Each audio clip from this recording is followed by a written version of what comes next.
Vamos a iniciar, jóvenes, en esta sesión. Recuerden, es la segunda sesión y vamos a iniciar la primera hora de esta sesión. Vamos a iniciar con las fuentes del derecho, primero. ¿Sale? Recuerden subir su actividad en cuanto esté publicada. Ya la pueden ustedes subir, por favor. Y vamos a comenzar. ¿Qué son las fuentes del derecho? Vamos a empezar con Juan Carlos Pareja. Juan Carlos, buenas tardes. Para usted, ¿qué es una Hola, fuente? profe, buenas tardes. Para mí es bueno, nada más la definición de fuente o tal cual fuente del derecho. No, primero fuente.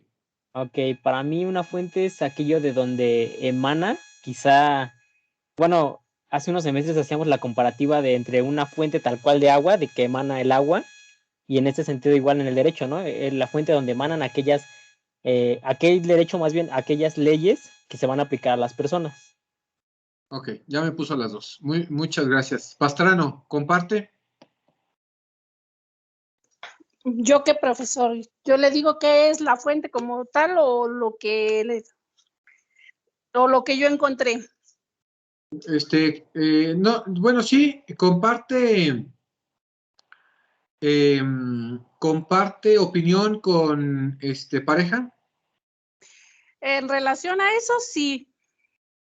Sí se puede decir que una fuente es donde sale el agua clara, transparente, pero también la fuente del derecho como tal sería los fundamentos que se le da como tal al derecho. De ahí nace la validez del derecho.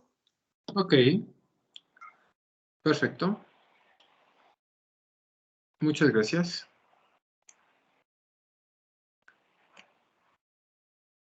Un segundito, es que les iba a hacer una referencia.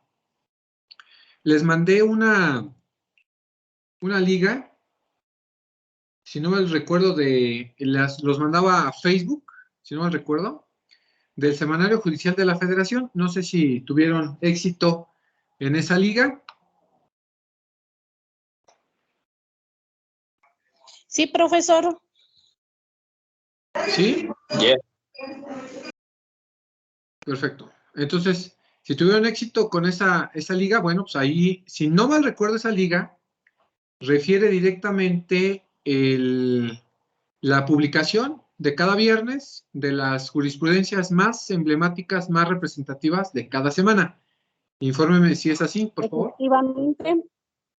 Qué bueno. Efectivamente, le aparece por semanas el de viernes del mes pasado hasta este viernes que pasó y ahí salen las jurisprudencias. Ok, bueno. Entonces, en el entendido que ya tienen ustedes, de momento, una página que se encarga de estar publicando estas jurisprudencias, y es que ahorita se me vino a la mente indicar si lo tenían. Entonces, recuerden, para la próxima semana, estar pendientes para la entrega de esa actividad, que bueno, debiese ser hoy, pero bueno, quedé en yo compartirles directamente de dónde iban a sacar su información. Esto para evitar alguna confusión previo al análisis de cómo es que ustedes van a investigar o cuando ustedes quieren una jurisprudencia muy precisa. Bueno, pues ya la estaremos nosotros buscando ya en el material didáctico que, bueno, pues se tiene preparada para su clase, ¿sale? Para que no se me pierdan en esa parte, en esa situación, ¿sale? Entonces, para empezar ahí. Muchas gracias, Sandra. Es correcto, cuando nosotros hacemos referencia a las fuentes del derecho, pues es precisamente de dónde se origina toda esta maquinaria jurídica, todo este derecho, todas estas normas que pues hoy las tenemos vigentes. Hoy son dentro de nuestro derecho positivo de nuestro país y que precisamente o sirvieron también en algún momento de punto de partida. También entendamos esa situación, principalmente porque finalmente lo que vamos a ver son fuentes, ¿sale?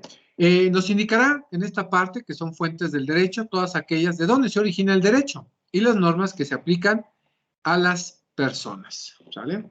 Entonces ahí ya tenemos esa parte. Ahora bien, ¿cuáles son esas fuentes que nosotros vamos a encontrar dentro de este mundo del derecho? ¿Cuáles serán estas fuentes? Por ahí, aunque ya se descubrieron. Diego Giovanni Ramírez. Comparta, por favor, tipos de fuentes. Hola, profe. Bueno, yo recuerdo que entre las fuentes estaba pues la ley, la jurisprudencia, la doctrina, lo consuetudinario. Esas son las que yo más recuerdo, profe. Ok, perfecto. Muchas gracias. Nada más que les recuerdo que sí tiene toda la razón, lo único que esas son las fuentes formales. Previo a eso, Rafael Ramos nos va a indicar cuáles son las fuentes del derecho, antes de caer a esas fuentes formales. Claro, son únicamente tres, mi Dieguito. La primera es las reales, bueno, son las reales, corrijo. La segunda son las históricas y la tercera las formales. Ok, muchas gracias, Rafael. Lisette, ¿algún complemento? Pues sí, nada más de que existen esas tres fuentes que son las formales, reales o materiales y las fuentes históricas. Y como mencionaba mi compañero Diego, pues las fuentes formales es pues la ley, la costumbre, jurisprudencia, doctrina. Perfecto. Excelente, muchas gracias. Entonces vamos a indicar que existen tres tipos de fuentes, ¿no? Las reales, las formales y las históricas. Vamos a empezar, pues, ahora sí que con las primeras, ¿no? Las reales. Alison, ¿me indicaría cuáles son las fuentes reales? Bueno, no me diga cuáles son, dígame qué son las fuentes reales.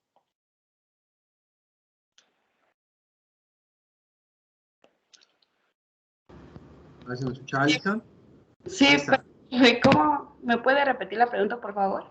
Sí, ¿qué son las fuentes reales? ¿Cómo las podemos identificar nosotros? ¿Qué son? No me diga ejemplos, no me diga cuáles, dígame qué son. Pues más bien las que yo creo que son, bueno, son las que se toman en cuenta como la realidad social de un país o de una comunidad, ¿Es correcto? pues para así determinar pues el contenido de una ley o un carácter jurídico o algo. Perfecto. Es totalmente correcto. Ahí no sé quién más está. Disculpen, es que no los veo.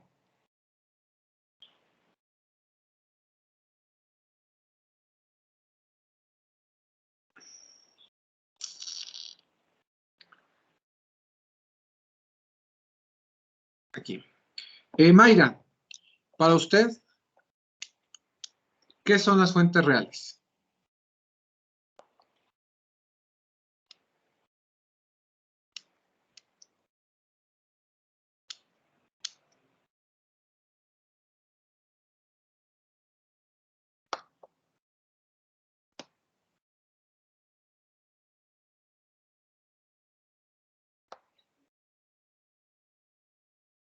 Quetzali, dígame usted.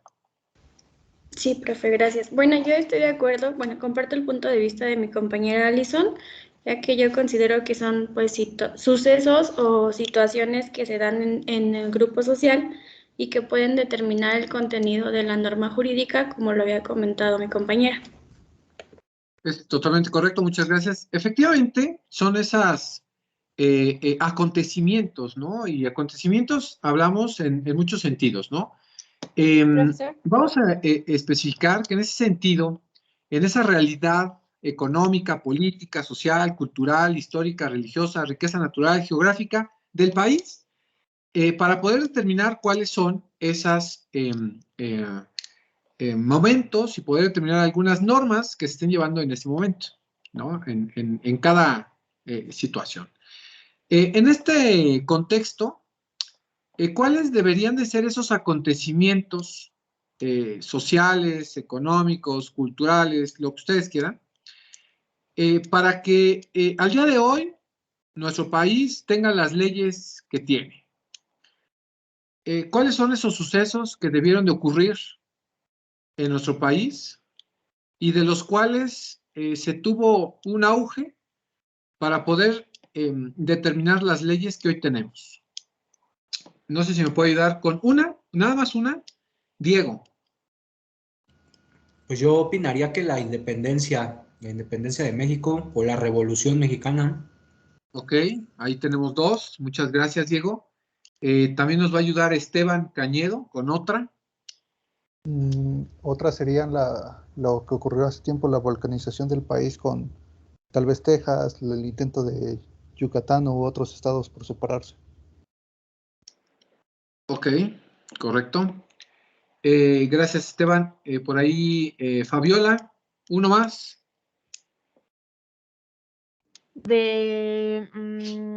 Ya mencionaron la Revolución Mexicana, La independencia. la independencia. La No. la fusión de la Federación Mexicana, que acuérdense que eran penínsulas, ahí para que investiguen un poquito. En el ámbito internacional podrían ser las guerras mundiales. Pues en algún aspecto pudiese ser que esa determinación pudiese cambiar el rumbo de un país, correcto. Muchas gracias. Diana Reyes. Sí, profe, dígame. ¿Algún acontecimiento social, cultural, político, bajo el cual nuestro país haya tenido algún elemento para crear alguna norma, modificarla o determinar una ley?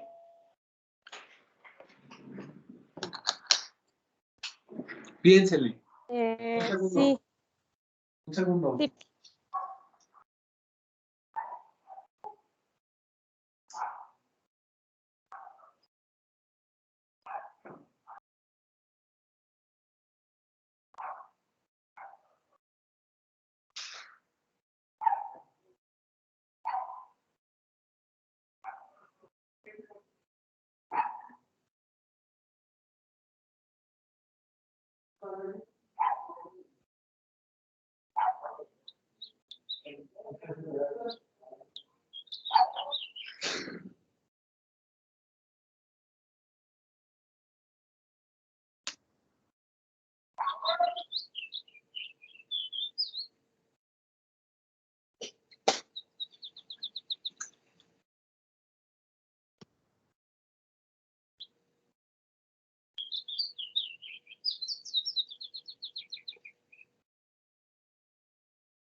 Ahora sí, ya ves, ya pensó, suficiente.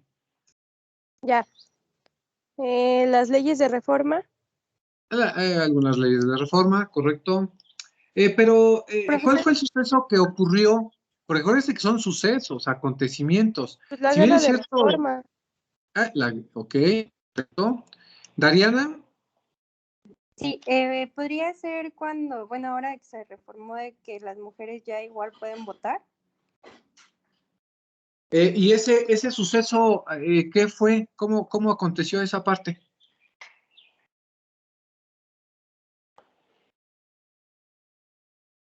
Es que, bueno, se me vino así como a la mente, pero ahorita como tal no tengo la idea muy planteada, pero o sea, era mi pregunta de que sí podría No, pasar. sí es, claro.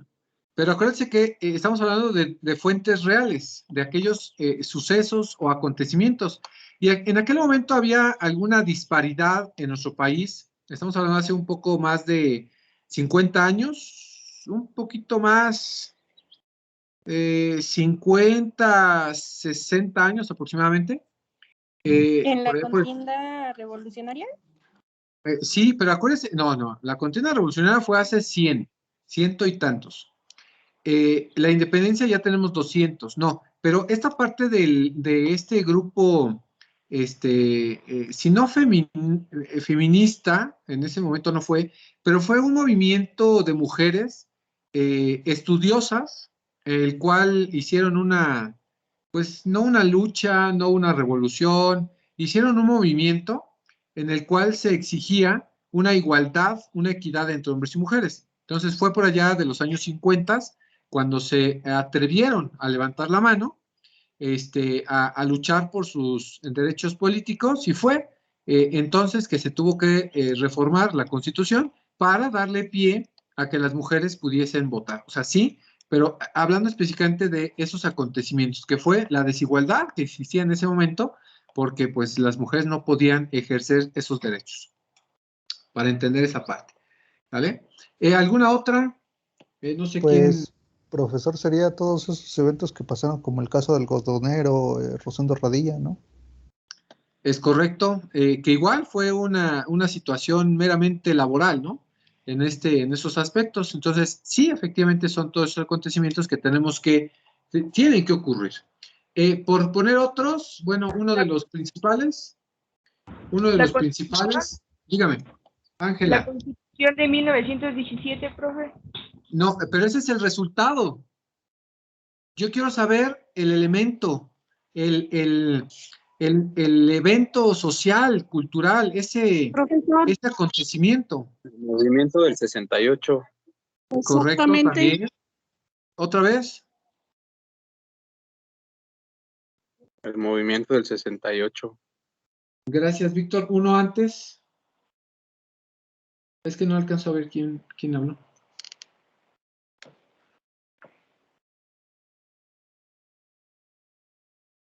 No alcanzó. También se podría decir que fueron los estudiantes de Ayotzinapan que desaparecieron, ¿no, profesor? Sí. Fue pero miren, ahí vamos a ir estructurando. Si nosotros hablamos de fuentes del derecho, es porque de ese movimiento, de esa circunstancia, de esa situación X determinada, surgió una norma, ¿sabe? Profesor, ¿podría ser como ejemplo lo de la ley Olimpia? Sí, correcto, totalmente. Ese fue el resultado. ¿Cuál fue ese movimiento social, bueno, o ese acontecimiento que fue nacional? Pues el violar la intimidad sexual, ¿no? Ese es el movimiento, ese es el acontecimiento del por qué surge una norma. Entonces, si bien ha existido esa parte o cada uno de nosotros tenemos esa, pues, privacidad, en el aspecto específicamente para la ley Olimpia, se vulneró un derecho humano que fue la privacidad y la intimidad sexual, y de ahí se generó una norma. Totalmente correcto. Es un acontecimiento como fuente real. Entonces, estableciendo, para tener más en el contexto, son aquellos sucesos, acontecimientos que en una comunidad, en un país, tienen que ocurrir para poder crear normas. Estableciendo esta parte, bueno, tendremos que empezar desde el México prehispánico y que este acontecimiento que para ir evolucionando en las normas, o sea, hay que agradecer a la conquista, que a nuestro país haya venido a conquistar o a explorar en nuestro continente, porque bueno, sí se hicieron algunos adelantos en nuestro país, porque finalmente éramos literal el México prehispánico. Y ahí tenemos varias secuelas, varias películas que hacen referencia a esta parte, ¿no? Y algunas series que nos dan un punto de vista de cómo era de acuerdo a esos días, ¿no? Que se relacionaban. Tenemos entonces como movimiento social la conquista, y que de ahí, bueno, pues nos traen varias normas y que pues se quedan en nuestro país. Después tenemos el movimiento de independencia, la revolución, y me voy a atrever a decir que cada sexenio gubernamental, cada periodo de gobierno, en cada uno de los aspectos pues sexenales, por decirlo así, son movimientos, son situaciones, por no poner, por ejemplo, en este sexenio, la cuarta transformación, la supuesta cuarta transformación que nos está gobernando en este momento, ¿no? Y este movimiento que supuestamente, y les digo supuestamente, no porque esté a favor o en contra, hay una libertad de expresión que estoy haciendo uso para pues comentarlo. No es que esté de acuerdo, no es que esté en desacuerdo, pero pues se puede opinar mucho, ¿no? O sea, hay mucha tela de donde cortar respecto de la supuesta cuarta transformación, que pues para nosotros, podamos establecer como un acontecimiento para crear todas estas normas que pues hoy pudiésemos tener y que han modificado nuestros días en cuanto a las disposiciones legales pudiésemos mencionar. Sí, hay bastantes modificaciones y falta por hacer algunas otras. Una de las más importantes, describir o identificar, si es que va a llegar a ser posible, el desafuero literal, ya no solicitar esta parte del desafuero político como lo están haciendo, el ejemplo que están haciendo en nuestro país, hoy desaforando a 2 diputados, 2 o 3 diputados, o 2 y un gobernador, o no sé quién sea, respecto de un delito o un supuesto delito que cometieron para poder ser juzgados. Digo, no es mala idea, pudiese ser. Y 2, la reelección, ¿no? Que por ahí pudiese pretender en algún momento el presidente. No sabemos, les he comentado, acontecimientos, sucesos que hemos tenido que ocurrir para crear esta norma. Y voy a explicar este ejemplo que me hicieron favor de poner, que fue el movimiento de los maestros de Ayotzinapa. Bueno, pudiésemos crear nosotros una norma respecto de esa parte, si no mal recuerdo, únicamente fue un movimiento para exigir derechos sobre maestros normalistas que habían salido de la preparación superior para ser literalmente maestros y que habían ido a quejarse con el gobernador para que les diera las plazas abiertas, o sea, la plaza directa, en cuanto terminaran su preparación profesional, entraran a laborar dentro de, pues, una escuela, ¿no? Con una plaza ya segura. Supuestamente ese fue el motivo, y que de ahí se derivaron otras situaciones.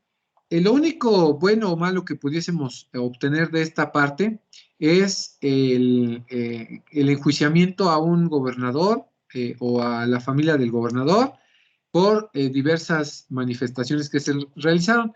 Pero si no me recuerdo, no se ha creado hasta el día de hoy una norma, una ley que disponga esa situación. ¿Por qué? Ya existía la libre expresión, ya existía la libre manifestación, entonces, pues no se refiere a alguna determinación respecto a la situación. Voy a poner otro ejemplo, Gerardo.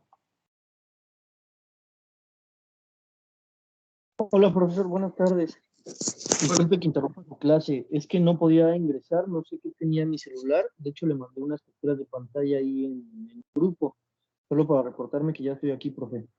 Perfecto, no se preocupen, yo tomo asistencia. Rafael. Gracias.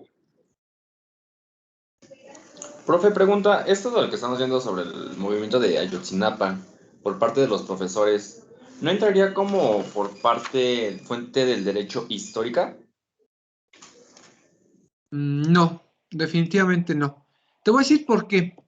Porque cuando hablamos de una fuente histórica, es una norma que se aplicó en un momento y que sirvió como guía, ¿no? Y ahorita vamos a ver algunos ejemplos. Pero es que Ayotzinapa no nos trae nada.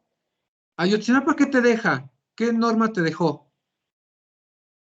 El movimiento que supuestamente hicieron. Sí, hay un expediente de Ayotzinapa, pero no te deja ninguna norma, ninguna ley. Es, por ejemplo, el caso Polet. El caso Polet, ¿qué te dejó? De hace, no sé, 10 años. El caso Polet tampoco te dejó nada. El caso de las muertes de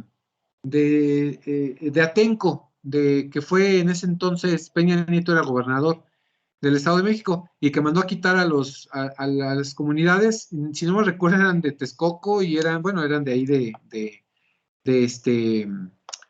eran ejidatarios de Atenco y no recuerdo ni siquiera qué pedían, pero no puede ser una fuente del derecho porque fueron movimientos que no sirvieron para nada y que si finalmente hubo masacre, lo que tú quieras, pero no hay una ley que haya surgido de ese acontecimiento, a diferencia como lo fue la ley Olimpia, que se derivó de hoy la facilidad, no sé si sea facilidad, de compartirnos imágenes, fotografías por redes sociales.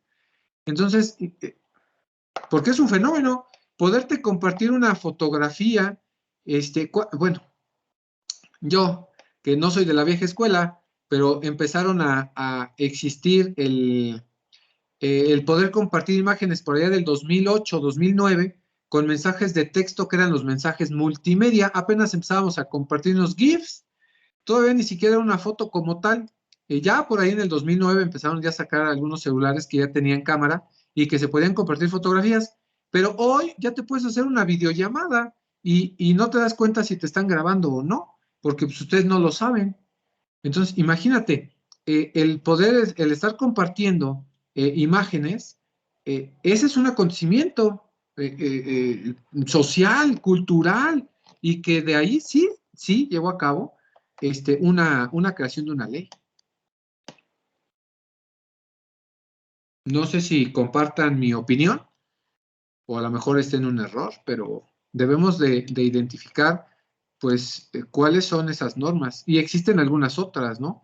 De la situación de este asunto de los algodoneros, o el asunto que se le denominó, así que comentaba uno de sus compañeros, referente a ese caso. Bueno, pues en ese caso sí hubo un precedente, y ahora es para poder determinar alguna situación legal respecto a de un caso similar que fueron, si no me recuerdo, los derechos sobre los trabajadores en el campo algodonero, del caso Radilla.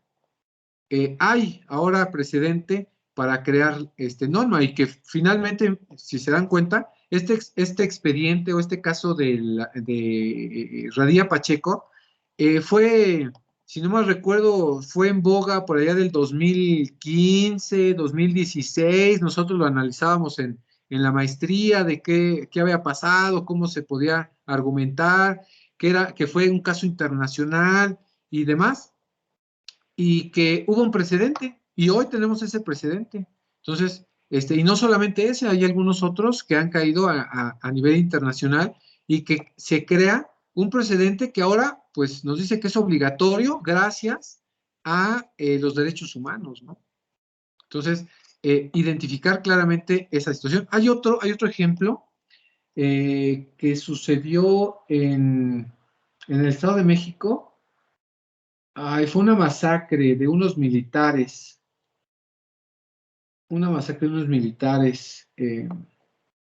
De supuestamente un secuestro, sí, todo un acontecimiento, pero pues no hay norma, no hay ley, ¿no? Como podemos ver en algunos otros. Entonces, identificar claramente cuáles son esas fuentes del derecho en su aspecto de reales, que son esos acontecimientos, sucesos que ha tenido que pasar una nación, un país, para crear este derecho, ¿no? Que se impone, ¿sale? ¿Alguna otra ejemplo que pudiésemos poner, o alguna duda?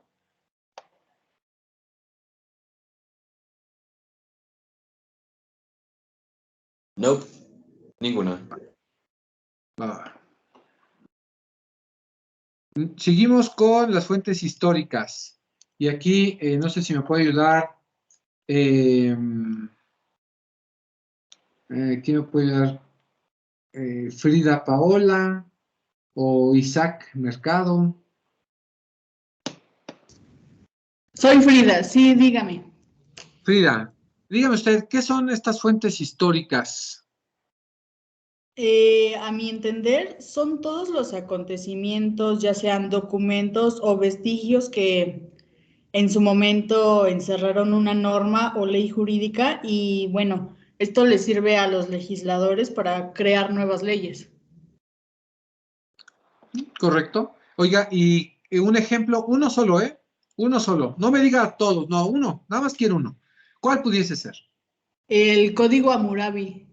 El Código Hammurabi, correcto. Entonces, cuando hablamos de estas fuentes del derecho y que se denominan históricas, pues son todos aquellos documentos, vestigios, obras literarias, tratados, todo lo que tenga que ver, que en su momento fueron vigentes, se aplicaban en algún momento del tiempo, y que sirvieron precisamente para regular esas conductas de las personas, ¿sale? Tenemos esa situación. Muchas gracias por el ejemplo, tal claro. Pareja, otro ejemplo. Uno nada más, ¿eh? Ok, la Constitución de 1824. ¿Correcto? Totalmente de acuerdo. Wendy, otro ejemplo. La Declaración de los Derechos del Hombre de 1789. Perfecto, no recuerdo exactamente la fecha, pero sí hubo una declaración universal de los derechos del hombre que fue gracias a la independencia de Estados Unidos, ¿no? Correcto. Muchas gracias. Víctor, otro ejemplo.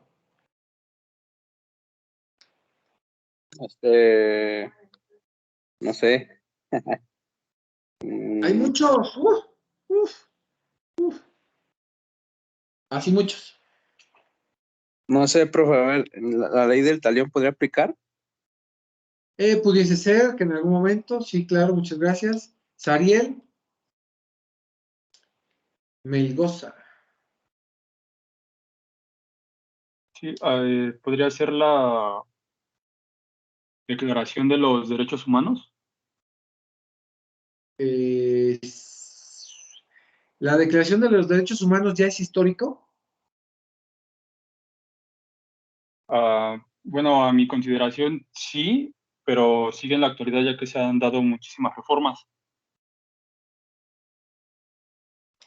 Entonces, ¿la Constitución de 1917 ya es histórica? Porque ha habido más de 100 reformas.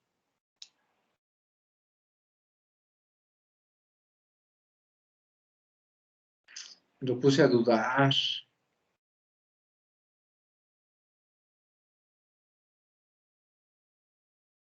A ver, Profesora, Sandra. en este caso también se aplicaría lo que serían las 12 tablas.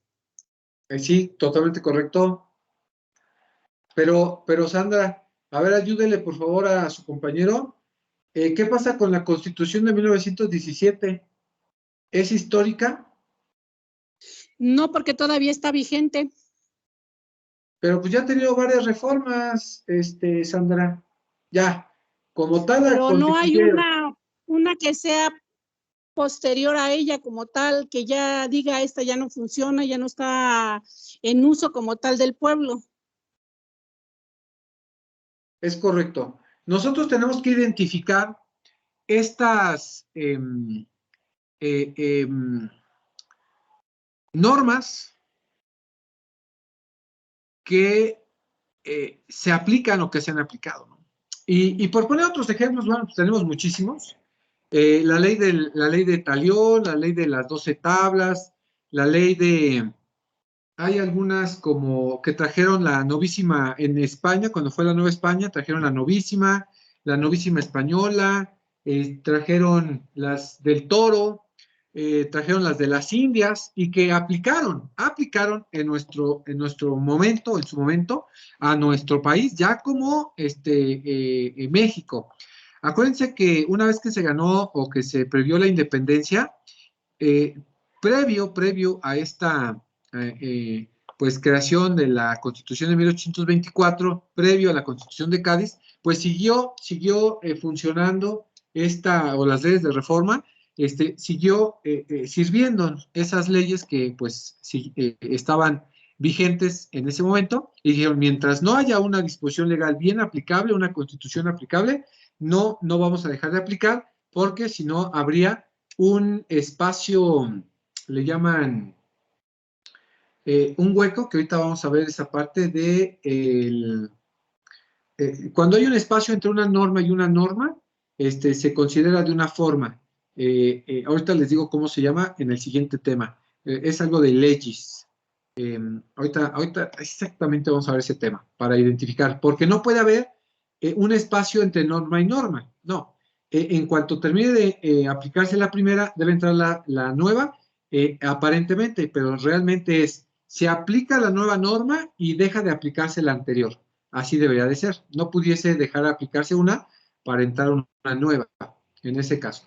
Y los ejemplos que vamos a ir identificando, es la Ley de Indias, Cádiz, la Constitución del 24, la Constitución del 57, y identificar esta Constitución de 1917 que hoy tenemos vigente aún, que ya tiene más de muchos años, pero específicamente vamos a tener como fuentes históricas todas aquellas reformas que si bien ya dejaron de aplicarse, como ustedes saben, para que nuestro país tuviese pues el orden jurídico como pues hoy lo tenemos, debiese de ir cambiando, ¿no? Y no por eso tendremos que cambiar una constitución de un día para otro, sería casi imposible.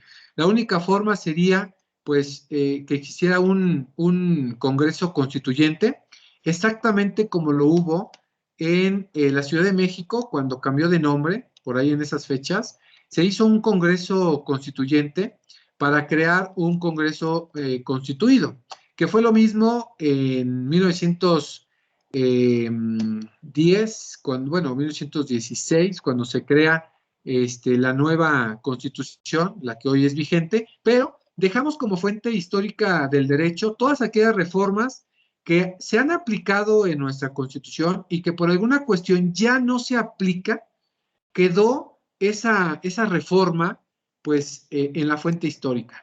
Esto con la finalidad de hoy tener la norma que hoy tenemos, ¿sale? Por eso es que vamos a ingresar esta Constitución. Sí hay posibilidad de poner la Constitución de 1917 en cuanto a sus reformas, que ya no se aplican y que en algún momento fueron vigentes, ¿sale? Para entender esta parte. Y bueno, pasamos a la siguiente fuente formal, previo a si hay alguna duda.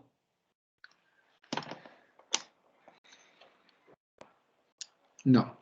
Ruth Hernández, ayúdeme por favor, ¿qué serán las fuentes formales entonces? Sí, profesor. Las fuentes formales del derecho son los textos y documentos en los que se recopilan las leyes o conceptos relacionados con estas. Ok, perfectísimo. Bueno, hasta lo leyó casi. Oigan, Ruth, dígame una fuente formal. La legislación. Perfecto, la ley, muchas gracias. Isabel. Sí. Otra fuente formal. Las costumbres. Muchas gracias, correcto. María Fernanda. Otra, González, otra fuente formal. La jurisprudencia. Muchas gracias, correcto. Lisette Hernández.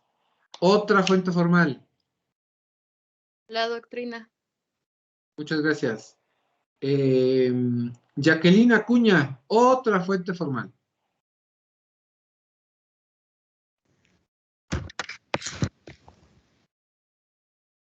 ¿Cómo, profesor? Es que mi audio se escucha un poco distorsionado.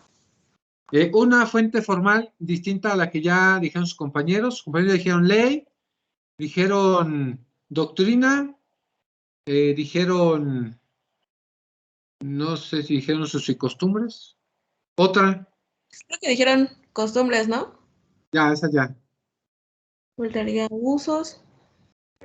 Constitución. No, la Constitución Principios no. generales del derecho. Los principios generales del derecho.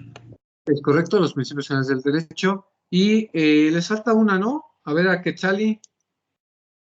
La jurisprudencia. Nuestra materia. No sé por qué, hasta quedó perfecta. Pero sí que lo dejara. dijeron. Por eso ya Hasta no el lo dije. último. No sé si la dijeron ya, antes se me olvidó. Muchas gracias a quien la dijo. Esta jurisprudencia también son parte de las fuentes formales. En el entendido, exclusivamente vamos a decir que son 5 fuentes formales para crear derecho. ¿Sale? Ahora bien, si bien es cierto, pues ahí se las puse. Vamos a describir cada una de ellas. ¿Cuáles son los usos y costumbres, Esteban Cañedo? Sí, profesor, son aquellos actos repetitivos hechos por la sociedad. Ok. Y si me pone 2 ejemplos, Esteban. Uno por costumbre. No sé, sería en un pueblo tal vez, como está permitido en ciertas comunidades todavía un poco rurales, la boda tal vez entre menores de edad. Ok, es correcto. ¿Y otro más actual? Ay, perdón, ya había apagado el micro. Tal vez, por ejemplo, en ciertas zonas aledañas de Tepozotlán, la compraventa se tiene que hacer mediante, y eso ya es por costumbre de ellos, de un inmueble o de una tierra frente a los delegados, y si no, no vale, o el hecho de que sea mínimo 500 metros, si no, no lo toman como válido. Órale, gracias. Mira, esa no la sabíamos. Es correcto. Cuando hablamos de usos y costumbres, son actividades cotidianas en el lugar, ¿no?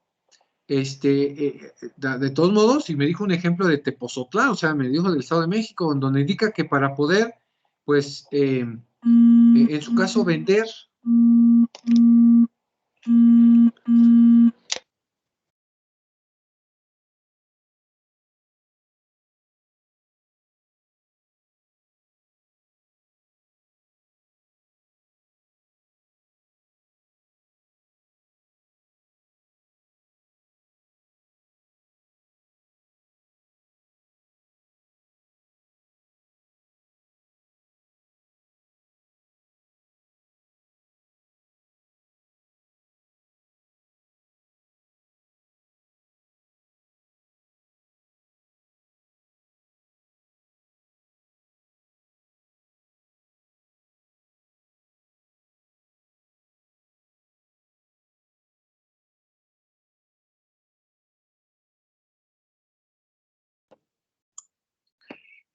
Perdónenme, me puso en espera y ni siquiera sé por qué. Ya no ven la pantalla, ¿verdad? Sí. Sí, profesor. Sí. Ah, perfecto. Entonces, así continuamos. Sin ver yo mi pantalla. No sé por qué no veo mi pantalla. Bueno, entonces, algunos ejemplos que tengan que ver con usos y costumbres. Por ejemplo, hoy en la mañana dijo el presidente López Obrador en la mañanera que si se dieron cuenta, allá en Oaxaca hubo elecciones este fin de semana. En esas elecciones, o no sé en qué fecha fue la elección, ganó una persona, bueno, que no se había ni registrado, pero dijo el presidente, bueno, pues es que en Oaxaca todavía se rigen bajo usos y costumbres, entonces pues ellos ahí disponen quiénes van a ser sus autoridades administrativas, porque pues así ellos lo disponen, son sus costumbres y no se las vamos a quitar. Ahí está, ¿sale? Ese uso reiterativo de ciertos acontecimientos que pues ocupan para determinarse ley, ¿no? En ese ejemplo. Dos, en ese caso. Después tenemos, dijeron por ahí, la jurisprudencia. ¿Qué es la jurisprudencia? O bien, vamos a hacer algo. Espérense. Para ir correlacionando esta parte, ¿no? ¿Saben ustedes que Kenzel ocupó una pirámide para, así lo utilizó, para jerarquizar las normas, pero acuérdense, él lo utilizó para jerarquizar las normas, ¿sale? Para ponerle jerarquía de mayor a menor. Y si hablamos de una jerarquía de mayor a menor, pues tenemos que hablar de las normas superiores, que en este caso tendríamos que tener la Constitución junto con los tratados y luego las leyes, las leyes federales o las leyes nacionales, después las locales, las estatales, luego las municipales. Bueno, él utilizó una pirámide que si bien refirió que era para jerarquizar, nosotros vamos igual a poner una pirámide para jerarquizar, para ir jerarquizando las fuentes formales. Esto ya se los he explicado como 10,000 veces. Bueno, no como 10,000, pero sí se los he comentado. Para nosotros ir jerarquizando esta situación. ¿Y por qué vamos a implementar esta parte, jóvenes?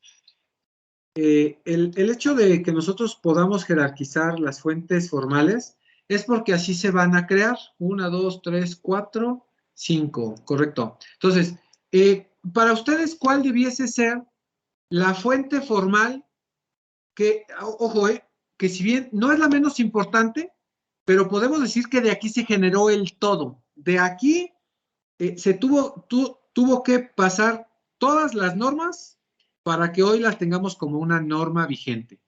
¿Cuál debiese ser de estas fuentes formales? ¿Cuál debiésemos de poner? Los usos y costumbres, profe. Costumbre. Los usos y costumbres, me gusta.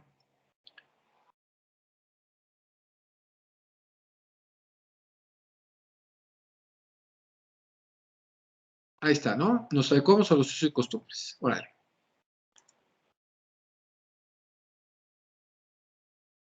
Y luego, Los principios. Los principios generales. ¿qué serán los La principios doctrina, generales? ¿no? Son máximas derivadas del derecho, ¿no?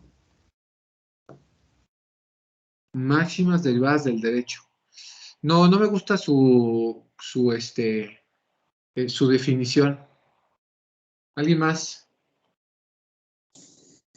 Son como dichos, ¿no, profesor? O así, no sé. Ahora son dichos.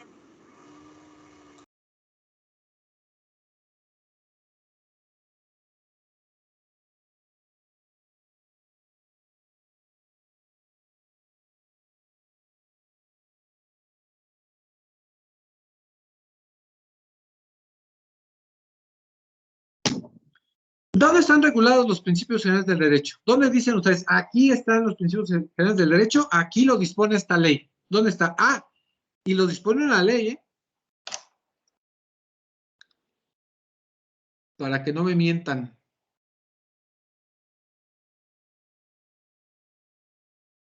Sí, es que si nos quedamos con postulados, no me suena, ¿eh? Me parece que lo menciona la Constitución. Me No, parece, o sea, ¿no estás segura? no, creo que sigue en el artículo 14 o 15, algo así. Entonces, ¿usted cree que, dada su importancia y que está en la Constitución, deban de estar como jerarquizados en un segundo aspecto? Pues no, yo siento que debería de estar más arribita, ¿no? Más arribita, ¿no? Yo también considero lo mismo que usted. ¿Pero dónde los ponemos, oiga? Pues yo creo que como, pues, ay, no sé. En la punta. Entonces, miren, no se preocupe, ahorita van a salir solitos. Después de los usos y costumbres, pues son usos y costumbres.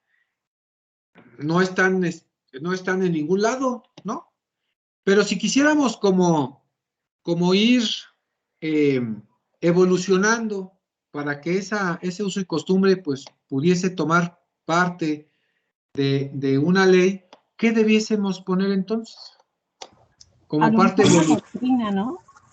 la doctrina. ¿Por qué le gusta la doctrina? Yo comparto con usted, pero dígame usted por qué la doctrina. ¿Qué es la doctrina? Bueno, son opiniones y críticas de estudiosos del derecho, entonces a lo mejor todas esas opiniones y críticas podrían formular más adelante ley o han formulado.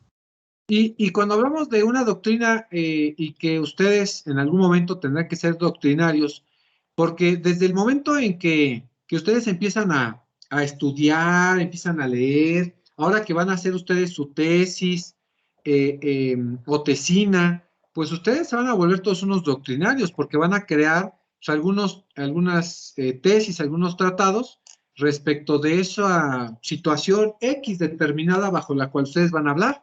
Entonces, finalmente, esos usos y costumbres para evolucionar en estas fuentes formales, pues alguien las tiene que estudiar y alguien las tiene que ponerles pies y cabecita y manitas para que pueda tomar forma, ¿no? Porque un uso y costumbre, pues es un uso y costumbre, es como ley de talión, tal cual, textual. Vámonos, por ejemplo, a los medios alternos de solución a conflictos y que de la forma autónoma o la forma personal es la ley de talión. Y es una ley de, pues, el más fuerte es el que sobrevive. Esos son usos y costumbres, pero para empezar a dar forma necesitamos un estudioso del derecho que le vaya poniendo forma y él hace ese análisis, ese estudio, y lo va a plasmar ¿en dónde? En la doctrina, ¿no? En una doctrina, en un libro, ¿vale? En un proyecto, ¿sí es correcto? Y bueno, ya tenemos nuestra segunda fuente del derecho formal, ¿no? Después, ¿qué les gustaría que tenga esta fuente formal? Si ya pusimos entonces la doctrina, pues ahí en un segundo escalón. Después de la doctrina, después de ese estudio, alguien ya hizo esa reflexión, analizó pros, contras, ya hizo todo. ¿Qué seguiría para, pues, evolucionar esa idea que ya traemos y hacerla, pues, derecho? ¿Qué seguiría? ¿La ley? ¿Serían los principios generales? No me gustan los principios generales ahí. No La me ley. gusta, pero Profe, yo no veo la pantalla. ¿Ya quitó su pantalla? Ya no me aparece nada. Ya no les aparece. Ok. La vuelvo Igual a mí. Negro. Perfecto. No se preocupen. La volvemos a poner. Y ahora a mí ya me apareció. Ah, bueno. Ahí está.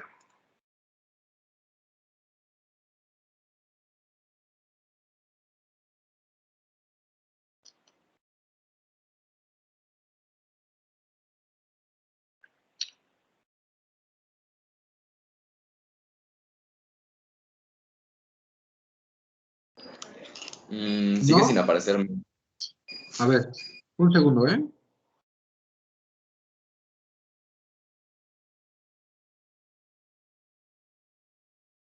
No se me desespere.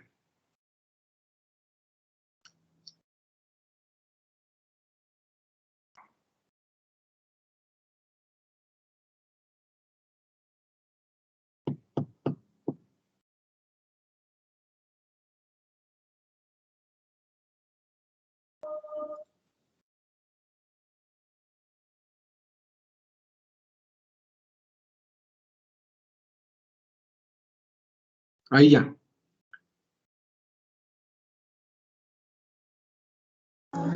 Ya, gracias. Perfecto.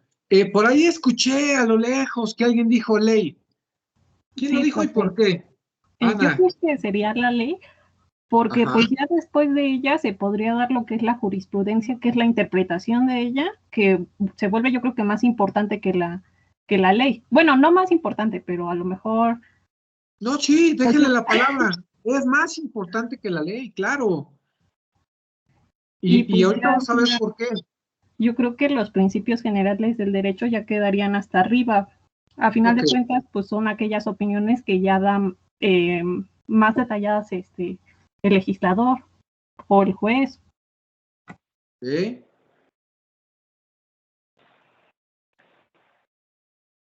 Entonces ponemos la ley. Después dice usted que pongamos la jurisprudencia. ¿Qué es la ley? Cristina, Ana Cristina. Sí, profe. Pues la ley es la norma de derecho pues ya dictada, ¿no? Ya promulgada y sancionada. Esas reglas de conducta, ¿no? Ajá. Ok, muchas gracias. Y usted misma, ¿por qué refiere la jurisprudencia? Para así, no es necesario que me diga todo el concepto. ¿Qué es la jurisprudencia? Pues la interpretación de la misma ley. Son aquellas sentencias o tesis aisladas que se van formulando por lagunas de la ley. Bueno, algo así. No algo así. Algo así es. Y ahora sí, gracias, Ana. Voy a regresar con Sandra. Sandra, entonces, pues, ¿qué serán estos principios generales del derecho? Pues serían como las normas que son más importantes dentro de las opiniones de la ley, ¿no? O las opiniones que se dan hacia la ley. Ok. ¿Eso es jurisprudencia o principios generales del derecho? Esos serían los principios generales del derecho. La jurisprudencia como tal, profesor, sería efectivamente, se enfoca a tapar las lagunas que tiene la ley en ciertos aspectos, que no abarca todo como tal. Si una ley no cubre todo un problema, la jurisprudencia puede tapar ese hoyo o esa laguna. Ok. Lo acaban de explicar perfecto. Perfectísimo. Nada más que vamos a puntualizar. Y voy a hacer toda esta secuencia, ¿no? Toda norma que hoy tengamos de nuestro derecho vigente, y a lo mejor histórica, si ustedes quieren, tuvo que sufrir todos estos cambios. Todo nació de una idea, ¿eh? De un uso y costumbre, de esa reiteración. Evoluciona y un estudioso del derecho empieza a hacer principalmente esa idea, ese estudio, y lo plasma en un libro. Finalmente es un estudio, ¿no? Cuando se pretende hacer una ley, que se quiere hacer una ley, pues se tiene que recurrir a esos estudiosos del derecho para que nos platiquen cómo debiese explicarse o descifrarse o hacerse una ley. Y que, si bien es cierto, tiene que tener el aspecto, pues, legal, y ustedes dirían, bueno, pues, ¿quién es quien crea la ley, no? Y pudiésemos ver envuelto la parte de la creación de la ley en personas, diputados y senadores, que pues hoy en día un 30%, pues son personas que ni siquiera están preparadas académicamente. Pero finalmente se tiene que tener de todo en este órgano legislativo, precisamente porque de estas personas que a lo mejor no entienden de leyes, pero sí entienden de actividad social, cultural, política, económica de la nación o del país o de la comunidad, y que debido a eso pudiésemos estar generando pues leyes. Sí, claro, al ser generadas por personas que a veces, aunque se dicen ser estudiosos, abogados, maestros, etcétera, profesión que sea, pues terminan haciendo leyes pues que son imprecisas, que decía Sandra, es que tiene huecos en la ley, tiene espacios que se pueden vulnerar. Entonces tenemos que evolucionarla nuevamente a este derecho, y ahora lo tiene que interpretar un órgano distinto al legislativo, que es el que lo creó, distinto al ejecutivo, que es el que lo está llevando a cabo a través de sus órganos de gobierno, distinto, y para eso se está ahí el poder jurisdiccional en cuanto al poder judicial se refiera. Que sea este poder judicial representado en este caso, el día de hoy, por 11 ministros de la Suprema Corte de Justicia de la Nación, para crear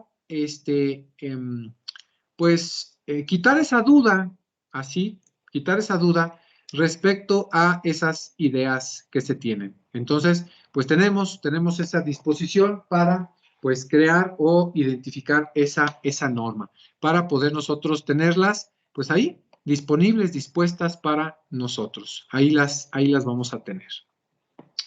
Derivado de esa situación de que, pues, será entonces una persona distinta a la que debiese de crear esa norma, esa ley, pues se tiene que crear de alguna forma, de algún modo. Entonces tenemos dispuesto los principios generales del derecho, que estos son criterios lógico-jurídicos. Entonces ya establecemos un criterio lógico-jurídico, y que los únicos que pudiesen tener esos criterios lógico-jurídicos son basados en su experiencia aplicando el derecho en cuanto a un caso en particular. Pues los únicos serían los jueces, los magistrados, los ministros, que pudiesen aplicar en ese momento derecho por su amplia experiencia que van teniendo. Entonces, pues ahí, gracias a eso, tenemos lo que hoy es la fuente formal del derecho. Si bien no quisiera decirles que lo jerarquizamos, pero sí tomamos en cuenta una parte evolutiva para que hoy tengamos derecho. Si bien la jurisprudencia es creada por estos principios generales del derecho, pues hoy la jurisprudencia pues es superior a cualquier cosa. El artículo 14 constitucional o 16, que ahorita no recuerdo, específicamente dice que en caso de que no sea la ley clara para resolver un asunto en particular, textual no lo dice así, pero hace referencia a eso, sea a través de la jurisprudencia, o sea, tenga que resolver a través de la jurisprudencia. Y ya sabemos quiénes son los órganos creadores de resolver por jurisprudencia. Y en caso de que no la haya, resuélvase de acuerdo a los principios generales del derecho, que como dije, son esos criterios lógico-jurídicos que va a emitir un juez, un magistrado o un ministro al aplicar su experiencia a ese caso en particular de acuerdo a la ley, ¿sale? Y ahí se dispone entonces que tenemos derecho de acuerdo a las fuentes formales del derecho. ¿Dudas, jóvenes?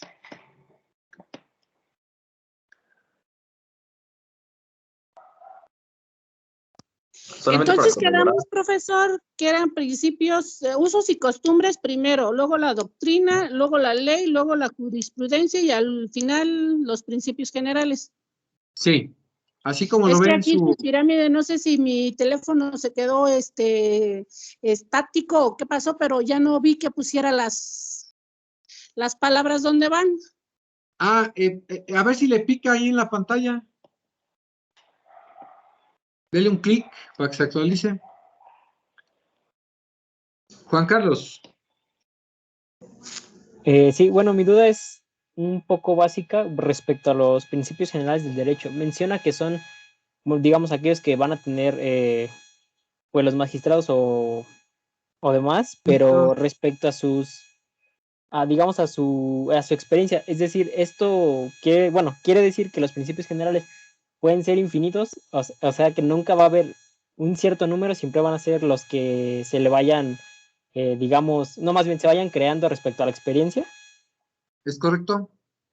Es más, estos principios generales del derecho, no hay una notación, pues que se vayan creando más bien, no los confundamos de los principios del derecho, literal, hay principios del derecho que dice quien más lo puede, quien más tiene más lo puede, primero en tiempo, primero en derecho, esos son máximas jurídicas, máximas del derecho, y son principios del derecho, pero cuando hablamos de principios generales del derecho, hablamos de criterios que el juez, magistrado o ministro, al momento de determinar una sentencia, cómo va a resolver un caso, le está metiendo, pues, una experiencia vasta, suficiente, porque uno, no son jóvenes, esas personas que están ahí porque cada 8 días están en sus cursos, creando nuevas experiencias, conviviendo con alguien más que les va ayudando para tratar de resolver los casos difíciles que se presentan en nuestro país,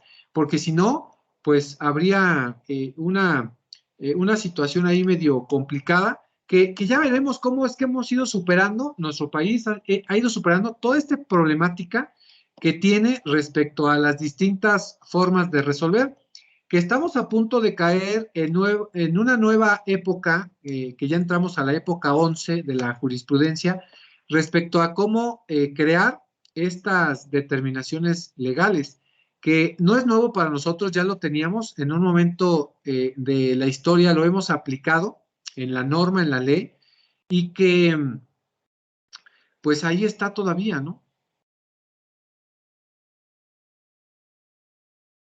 ¿Sí, Carlos? Ok, profesor, de acuerdo. Muchas gracias. ¿No? Entonces, ¿alguna otra duda respecto a este tema?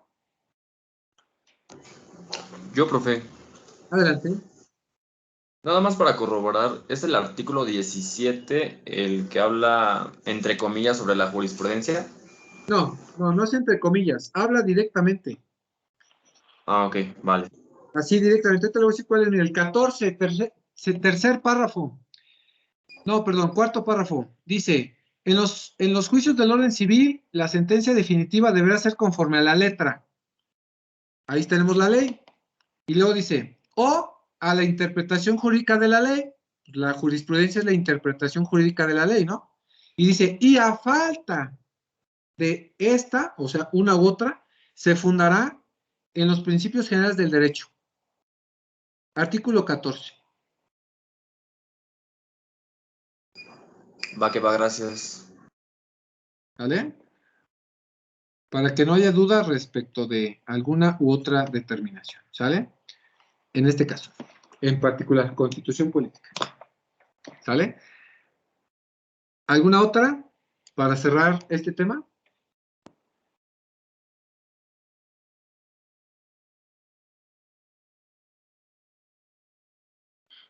Va que va. Cerramos tema.